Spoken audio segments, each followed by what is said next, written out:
Tous les jours, juste avant 14h, nous découvrons la solution du jour. Et aujourd'hui, elle s'adresse aux jeunes auditeurs atteints d'asthme. Raphaël. Oui, faciliter la vie des enfants asthmatiques, mais aussi des parents. Il y a une solution, Elisabeth, il s'appelle Joe.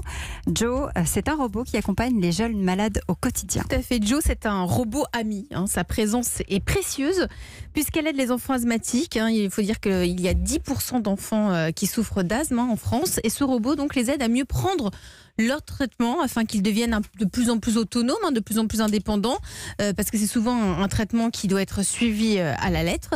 Ainsi, de manière très ludique, Joe facilite cette prise de médicaments.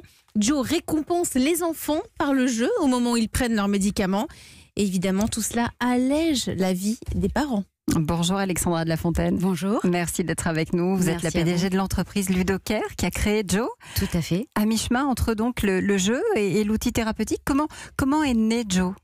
Alors c'est tout à fait ça. L'idée c'était vraiment de venir agir sur ce quotidien difficile et compliqué que représente la prise des traitements de fond. La maladie chronique c'est quelque chose dont on ne guérit pas, c'est quelque chose qui évolue dans le temps mais qui se contrôle grâce à ces traitements de fond. Or ils sont lourds et contraignants. L'idée c'était de se dire dans l'asthme il y a seulement 13% des gens qui prennent bien leur traitement, ça s'est remonté dans les études médicales, avec des conséquences relativement grave, tant sur la santé du patient que sur l'entourage et le stress que ça peut générer. Donc, et l'idée, ça a été de se dire un petit peu finalement comme le brossage de dents que vous avez évoqué un peu plus tôt. Si on arrive à donner les bons gestes, à les bonnes habitudes dès la plus tendre enfance, alors l'enfant sera observant en étant petit et donc arrivera à bien gérer sa maladie et son traitement en étant grand. Alors l'idée, c'est quoi finalement ? C'est juste de venir injecter un peu de ludique, un peu d'amusement et lui permettre de tout faire tout seul. Alors, quelle est la part de ludique et quelle est la part de traitement ? Alors, comment ça marche ? Concrètement, comment ça marche ? Les parents paramètrent l'ensemble des ordonnances dans une application et ensuite, à l'heure dite, en fonction des horaires, pour s'adapter au plus proche de la vie de l'enfant, le robot se met à sonner. Et donc, le petit compagnon va guider l'enfant avec des animations sur l'ensemble des médicaments qu'il doit prendre. Donc même pendant la prise de médicaments, on essaie d'apporter un peu de ludique. Alors l'application c'est Joe aussi ? L'application c'est une application Ludocare sur le téléphone. Exactement, sur le téléphone des parents que nous développons nous-mêmes. Il est là, ce petit robot. Si vous nous suivez sur europe1.fr, vous pouvez le découvrir. Alors donc comment a réagi le jeune public ? Ça a déjà été testé. Exactement. Vu, pas mal de vidéos. Comment ils réagissent ? Le traitement est mieux pris ?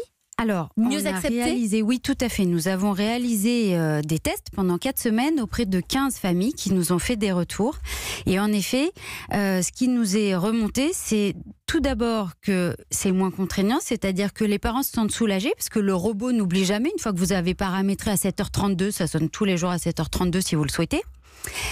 L'enfant du coup attend ce moment-là, donc il attend que son compagnon l'appelle et vient interagir pour prendre son traitement. Donc au niveau quantitatif il y a une réelle amélioration, mais surtout au niveau qualitatif, c'est-à-dire qu'ils apprennent l'ensemble des bons gestes à faire. Il faut savoir que les dispositifs sont compliqués, ils sont pas si simples à manipuler et donc dans ce contexte-là, le robot aide aussi l'enfant à focaliser son attention et à maximiser sa respiration. Mathieu, notre coach. Alors évidemment, c'est formidable et on peut que féliciter cette initiative et qui doit vraiment aider, je pense, des familles et des enfants. Moi, j'ai un tout petit sujet, mais qui est vraiment une question. Évidemment, on est dans le traitement de données personnelles, de données sensibles de santé, notamment de mineurs. Oui. On est donc, je pense, dans ce qu'on appelle une analyse d'impact au sens du RGPD. Comment vous avez traité ça ? Comment vous sécurisez ces données très sensibles médicales des enfants ? Parce que vous savez qu'aujourd'hui, on a une réglementation extrêmement exigeante et protectrice. Extrêmement exigeante, mais ça va même au-delà du RGPD, puisque comme vous l'avez très bien mentionné, c'est de la donnée de santé. Donc aujourd'hui, notre solution, elle est hébergée au sein de serveurs qui sont eux-mêmes agréés données de santé. Donc toute la solution est dans des serveurs serveur extrêmement protégé. C'est aussi de notre ressort de protéger au niveau de l'infrastructure informatique. C'est-à-dire qu'aujourd'hui, si demain quelqu'un volait un petit compagnon, toutes les données médicales qui sont à l'intérieur du petit compagnon sont anonymisées. On ne peut rien en faire. On le trouve où, Joe, pour les parents qui nous écoutent en ce moment? Aujourd'hui, Joe est en prévente sur la campagne Ulule. Donc vous nous trouvez sur Ulule Docker, voilà. Et puis le lancement officiel est prévu au mois de septembre. Donc il pourra être commandé sur notre site internet directement, monamijoe.com pour les enfants asthmatiques et monamileo.com pour les enfants atteints de mucoviscidose. Merci beaucoup Alexandra de La Fontaine.